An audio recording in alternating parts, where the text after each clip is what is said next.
And the more detailed it is, the less filtering you have to do in the end. So I highly recommend putting in a lot of effort into creating an amazing job description.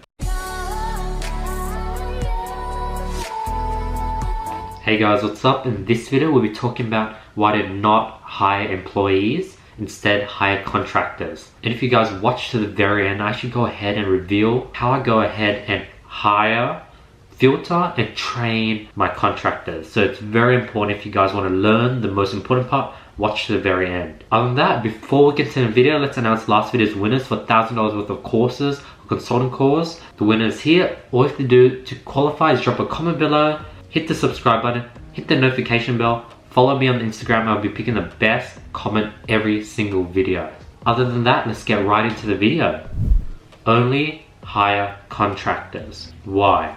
So the first reason why you don't want to hire employees but you want to hire contractors is because you don't have to pay a salary or benefits. 2, you don't have to pay employee tax or superannuation or anything like that. They pay their own tax. 3, you don't have to hire a HR manager, someone for human resources, someone to help you hire employees. You don't need that because they're not an employee and you don't have to worry about their well-being. And most of the time, contractors would be virtual. 4, you don't need legal paperwork. This is a big thing. When you hire someone to sign a lot of papers, you have to get lawyers, you create contracts, and it's just complicated. When you scale, you want to be able to scale very streamlined, and contractors allow that because you don't have to go through that big issue of employing people. 5, much more faster and streamlined, as I just mentioned. 6, you don't have to continuously pay an employee when you don't have business. So what if you're just going through a bad 3-4 months, you're forced to pay out all these employees because you fix them in on a contract that is 1, 2, 3 years long. Whereas with a contractor, you only hire them when you have work. For example, I need someone to edit a video. Now if I don't have clients that require me to create creatives, then I won't have a job for my editor and I don't have to pay them because I only pay them every time I have a job for them to do. That's why contractors are way more efficient when it comes to scaling your company rather than hiring employees. Now, who to hire? You want to hire the top 1% of workers in their field. The good thing about hiring contractors is you're hiring people who are experts in their domain. This is the one thing they do, whether it's editing, high ticket sales, Facebook ads. They only do one thing and that's what they focus on. Whereas if you hire an employee, they're pretty much a jack of all trades. You need to train them up and it's just more tiring and they're not going to be the top 1% in their field. Now, I've hired hundreds of people and I can tell you for a fact that one top % worker in their field is equivalent to 5+ normal contractors. For example, video editor. Shout out to my current editor. He's equivalent of like 5 to 10 editors that I've had in the past. That's why you want to always look for the top 1% of contractors in their field. Now, when it comes to creating a job description, how to go ahead and do that, I'm just going to give you guys the formula right here now. This is a bit more simplified, it's very broad, but you definitely want to make it look nicer, put it on a Word document, have spacing and paragraphs, but you can just follow this template. You start with a job title. For example, high ticket sales. Compensation, 20% commission. Introduction, we provide amazing something services. We provide amazing education service. We provide amazing social media consulting service. About the job, we're looking for closer to close high ticket sales. You'll be responsible for the following, following tasks. Closing clients, onboarding clients, and you can have the list of things that you'll get them to do so they get a good idea of what the task is. Next, requirements. You want to have all the requirements that you require them to have so you can basically let them self-filter themselves out if they're not qualified for your position. So having a detailed job description and putting in the time is very important. You only have to do it once, and the moment you get it once, you can post it on to several platforms and reuse the job description application again and again and again and get more and more employees. And the more detailed it is, the less filtering you have to do in the end. So I highly recommend putting in a lot of effort into creating an amazing job description. So requirements: have previous sales experience, knowledge of landing pages, you can have much more. Next, how to apply. This is very important.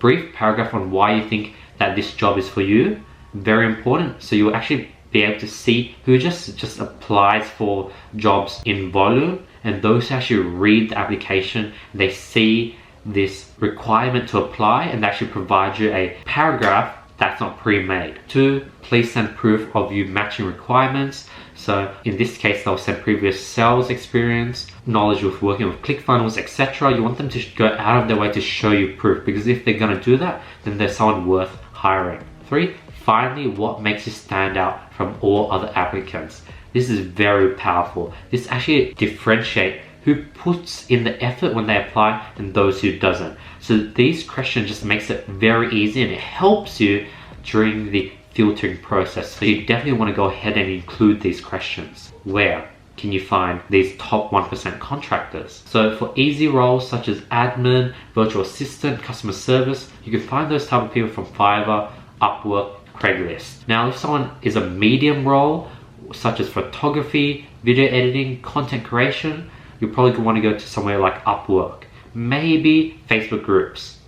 Now if it's a very hard role where you're looking sort of people who are specialists such as sales, funnels, Facebook ads manager, consultants, that's when you might need to look into related Facebook groups, get referrals from people who have hired people or would know someone that would fit your needs, or just sort of search on Google, high ticket closer, and you'll be able to find, maybe even LinkedIn, you could add that in. LinkedIn is a very good spot for finding people with high level skill. And don't worry, I'll explain more in depth how you go ahead and find the people. So watch to the end. Also, don't forget to subscribe. I know a lot of people are watching this that aren't subscribed. Hit the subscribe button because that really helps. Now, posting the job. So if it's an easy to medium role, you just upload your listing onto Upwork or Craigslist. Wait 5 to 10 days for applications. I don't want you guys to be checking every single application every day. I know it's hard and tempting not to touch it, but you have to not, because it's just a waste of time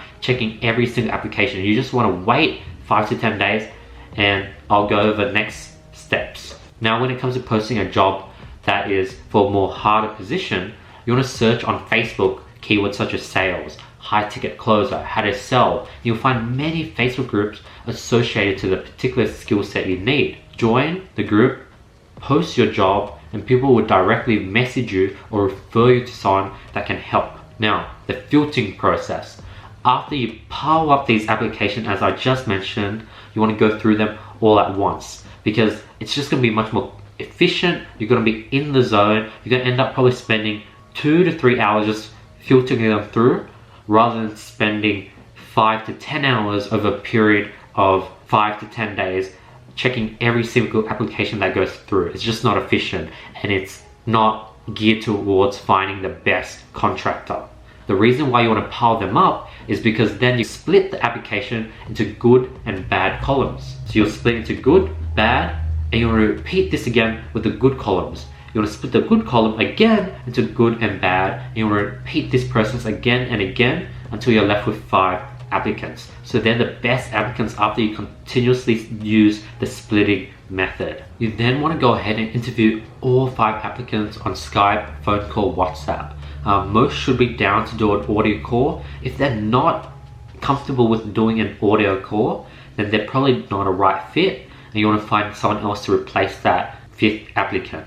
Then after you do the interviews, you'll be able to trim down the list to 1 to 3 applicants. Ideally more than 1. Definitely more than 1. I would actually change that to 2 to 4 applicants. Now we're going to the testing process. I told you I'm going to give you guys everything. This is like the whole hiring process that took me years and years of like perfecting, learning from other mentors, and I'm just giving it to you guys. So hopefully you're appreciating this free value. But the testing process is very important. You want to give the remaining 2 to 4 applicants trial work, real life scenarios and work, plus now you can compare applicants with other applicants for reference. Because if you only had 1 applicant and you got them to do a sample work, you're gonna be like, oh, it looks great, because you got nothing to compare it against. So that's why you need 2 to 4 applicants to bring into this trial process. Ideally 2 to 3 actually. This will give you guys real proof and data on how good each contractor is. This will allow you to find the one best contractor to hire long term.